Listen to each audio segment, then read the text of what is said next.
What's up, guys? Subzeric here, back for another VOD review, and today we're bringing you a VOD live from the Tactician's Crown. Okay, not live exactly, but the tournament is ongoing right now, and as this video releases, there will still be some games left to go. So if you're watching this right now, you can watch this, go watch some Tac Crown, or go watch some, come back, watch the vid after. And because we are looking at this live, we don't know the final scores for the day, but we know Jedusor is popping off so far. 1-1 to start the day off. I think he had one bot 4 after this, and the spreadsheet just isn't updated for me, into a third. So I mean, he's going to be very, very near the top after the first 4 games. We'll see after the next 2 what ends up happening. Looking at that spreadsheet, we also had Dank Memes doing quite well. I believed in him. I have him quite high in my TFT World Tac Crown pick'ems. So shout out to Dank Memes, and I hope he continues to do well. I am also going to be live later today around my normal time, and I'm going to be rewatching some of the games from the Tac Crown just on a more normal time zone, because I didn't really feel like waking up at 6 a.m. That kind of seems like a lot, honestly, and so normal stream, normal time is going to be a lot more fun for my ability to be awake. Honestly, I'm a little groggy right now that I just woke up. I think I'm gonna go take a nap after I record this video.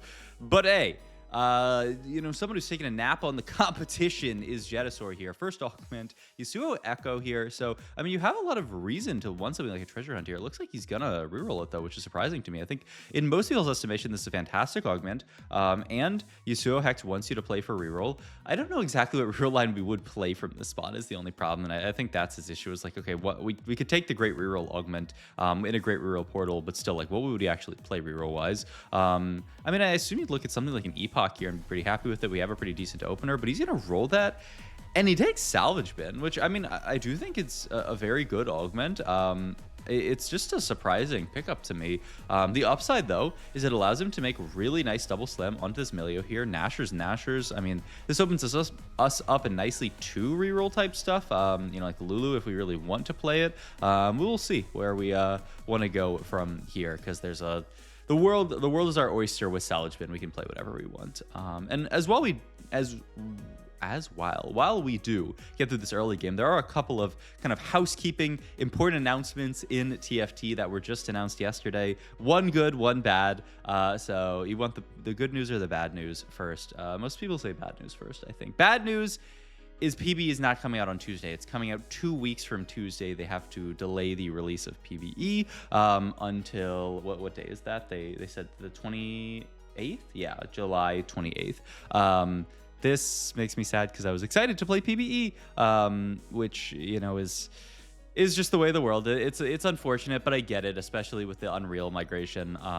There's probably some really difficult stuff that is making it hard for them. So I understand it. Do I hate it? Yes. And do I wish I could play PB tomorrow? Yes. I mean, I wish I could be playing PBE right now, because I am so hyped to play the new set. What I will say is they are still going to announce the new set this weekend. I mean, Scuttle Party, yep, makes perfect sense here. And I imagine he's going to go more AD-oriented items here with the bow, and then just get his armor shred done with the red buff here. Yeah, makes a lot of sense in the spot here. And this does also hold open a bow to play into a lot of attack speed style stuff. And I think that's going to be the idea for young Jedusor here. I actually don't know how young he is. The good piece of news, though, that I'm keeping from you guys is that they announced upgraded payouts for the Tactician's Gauntlet. That is that new tournament. I haven't actually made a video about it, but I did tweet about it, where it's a $10 entry. You play in a 32-person bracket, and you get pricing for how well you do. Or on the original version that came out, the pricing was pretty trash. On the new version, the pricing is a lot better, and also the winners of the brackets get priority access to sign up for the Vegas Open at the end of the year, which is actually a very nice reward. So I'm happy that that Riot saw what people needed, and did a better prize structure for those players. I wish I could get like a little tiny bit more juice or something. Oh, and then also everyone who signs up gets the esports Pengu, which is cool. So even if you sign up and immediately go 8th, you at least get something out of it. So hey, I might play on one over the weekend, maybe on Sunday. Just get my esports Pengu, and also, maybe do well. Maybe, I mean, secure that early Vegas pass would be really, really nice. There's only so many tournaments, so you can't like queue up infinite times. But yeah, it's I think they did a good job with it. And hey, that's one of the things I love about the TFT dev team, is that they're always going to hear people out. They are going to hear out the public, and if there's an issue with something, they will work on fixing it. And Jedusor is working on having a really good early game to get back to what's going on in the game here. We have a really, really nice opener. The second we hit that Gragas Stew, this just gives us the front line that we can play around. We got Sniper in here, which is really, really nice. Also, don't really need Psionic in now that we have a triple item Ezreal here. And yeah, I mean, it's weird to play around this Ezreal unit. I think most people are not excited to play around this guy as an opener, but we're actually streaking quite well with it, and the rest of our board upgraded here. Blood Offering Side Effects JL here. I don't really love any of these, honestly. I mean, certainly not those ones. Yeah, and he has to roll everything. I guess you could Pilfer here. Yeah, this is ending up being a really interesting game, which is honestly why I wanted to VOD review it. Because, like, look at this Augment selection. Just the salvage bin into Pilfer, I just feel like is... I don't know if I've seen somebody take this combo of augments in like all set potentially, but Pilfer will give us some extra gold to work with, will allow us to actually make it hopefully to a level 8 comp, because it looks like that's what we're looking for. And also, you don't even know what we're actually playing from this spot. I mean, I would assume Xayah here, based on the items that we have already. I don't think we're really holding a lot of these units. I mean, the thing about Salvage Bin is the world is our oyster. We can play literally anything. So you see a LeBlanc in shop here, and Jedusor says, yeah, why shouldn't I hold on to LeBlanc? I mean, this is like one of the premier 4-cost carries. We do scout around a bit and see people with stuff like that player who had, I think, Quinsu's Deathblade. Like, that person is obviously, or Quinsu's Death Cap. So that's somebody who obviously really wants to play towards LeBlanc, and so we might have to stay out of it just because that unit is so contested. But I mean, we'll see. We'll see where Jedusor wants to take this here. Next one, Cryogenic is just too good to pass up, right? I mean, Scuttle Party's fine, but yeah, Cryogenic. I mean, it's just one of those god buffs that, like, I'm pretty sure every single time I've seen somebody take this, the entire set, they've been like, I have to take this here. Get our extra item out of salvage, which ends up giving us Gargoyle, which is amazing here. So yeah, now we're in the spot here where we have the Gargoyle Warmogs. Is going to opt to use a reroll here just to try to find something to play onto the board, but is just going to fill Rost for now. I mean, Rost really, really nice here. This guy looks like they're going to play towards the Nami, very likely. Has the Bastion spat, has the Nashers. I mean, great spot for Huanmei. Dude, this world is stacked, by the way.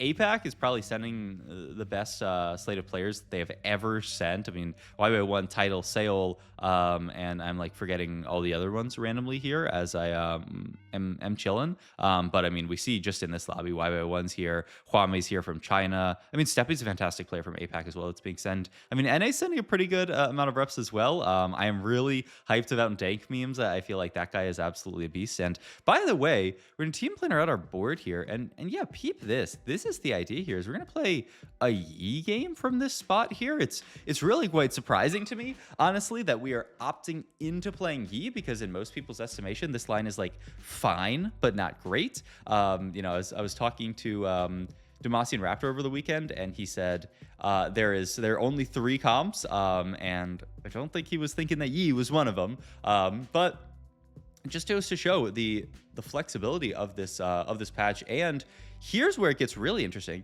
is we pick up this Graves and he immediately pivots his game plan to a 5 Nova setup. This is a setup that I have given its flowers before, but usually from the perspective of playing this in a spat setup. You have a Nova emblem. We don't have a Nova emblem, and it's impossible for us to get to a Nova emblem right now. Maybe we get one from last Augment, but Jedusor is making this plan to play vertical Nova without any guarantees that we are going to find a spat here, which is really, really interesting. So it's also one of the reasons why I wanted to watch this game, is just to see how this game goes with this game plan from this spot. Upside is we do have the Atrox, the Maokai, and the Akali's already. We might end up in Caitlyn jail, which is a little bit scary, but we'll see.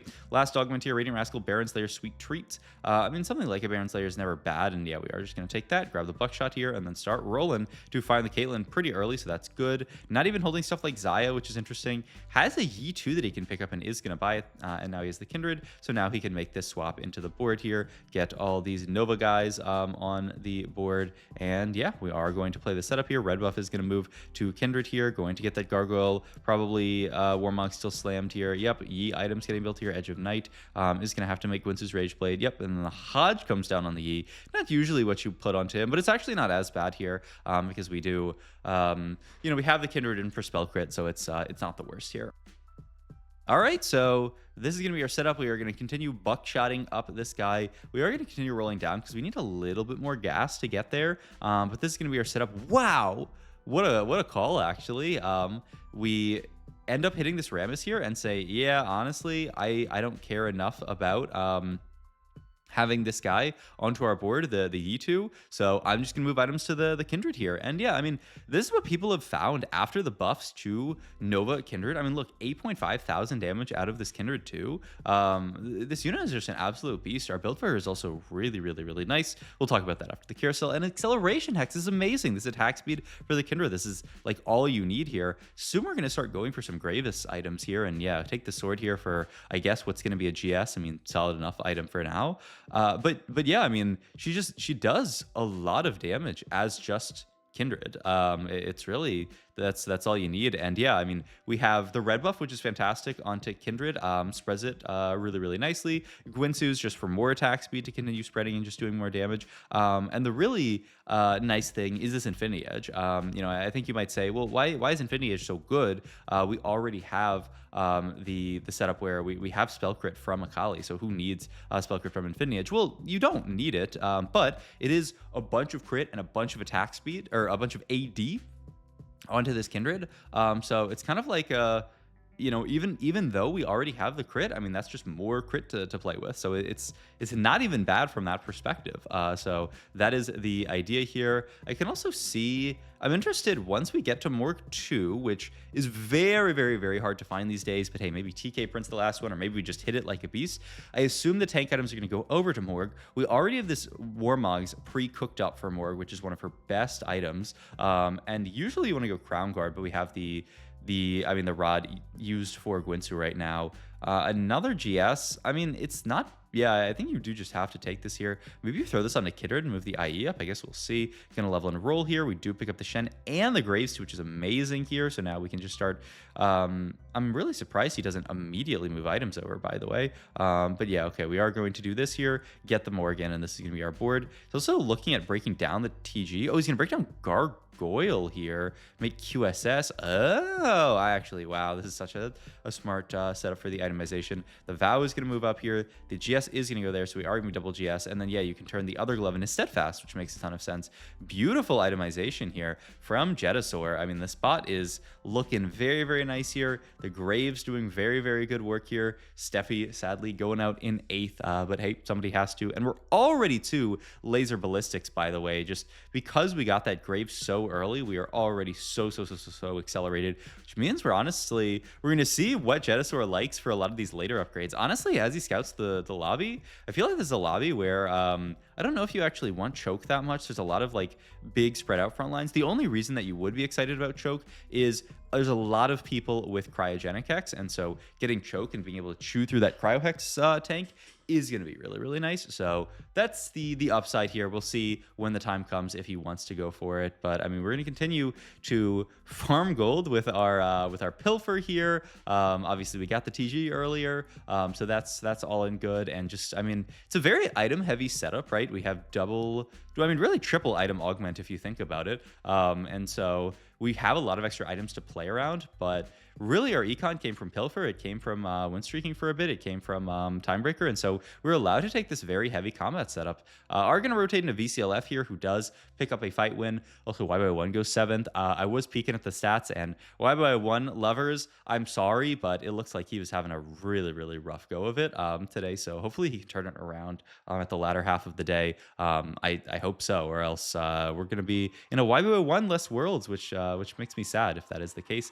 Double Vow going to move over to the Shen here, just to get him casting, and then the true tank item's going to go into the Morgana. Love this. Gargoyle, Warmogs, Steadfast, just the world's tankiest Morgana. This unit these days is just the premier tank. I mean, you can see here, she is going to be the last unit to die, and she's actually doing, along with Shen, a decent, the Shen plus Morg are trying to kill the rest of the board. Sadly, it was not enough, but that is just what happens when you fight Nami, is she splashes the backline and just kills everything.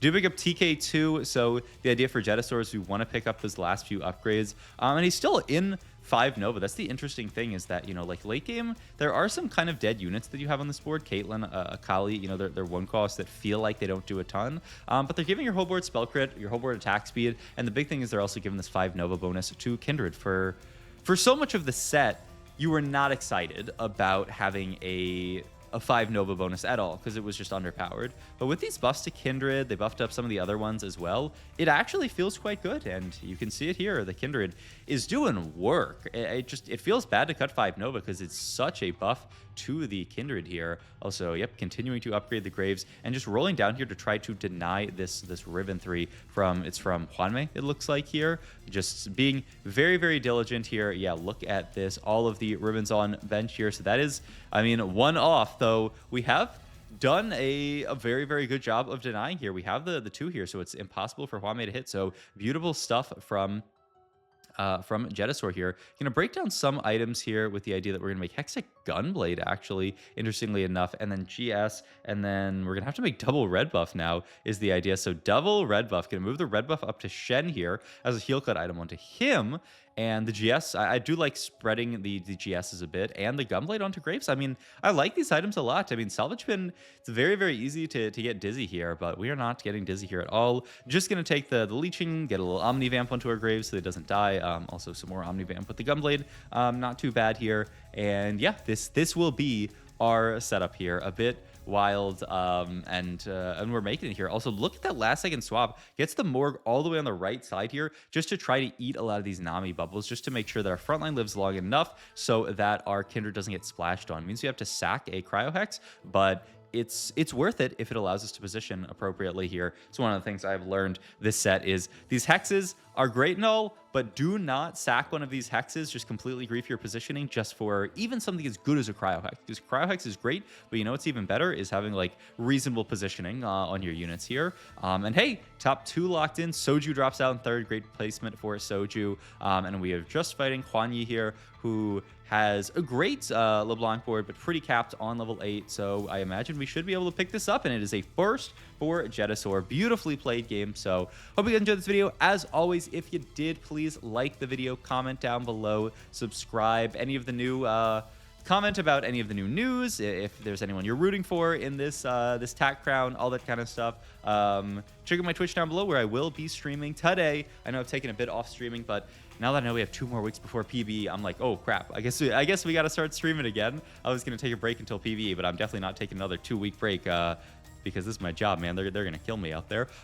So check out my Twitch down below and my Metafy for all your TFT needs. We're gonna change up some of our weekly group session planning. I was gonna just hop into PBE, but we're gonna do some more fundamental sessions if you guys are interested in that stuff. So we'll see you guys in the next one. Thanks for watching as always. Bye bye.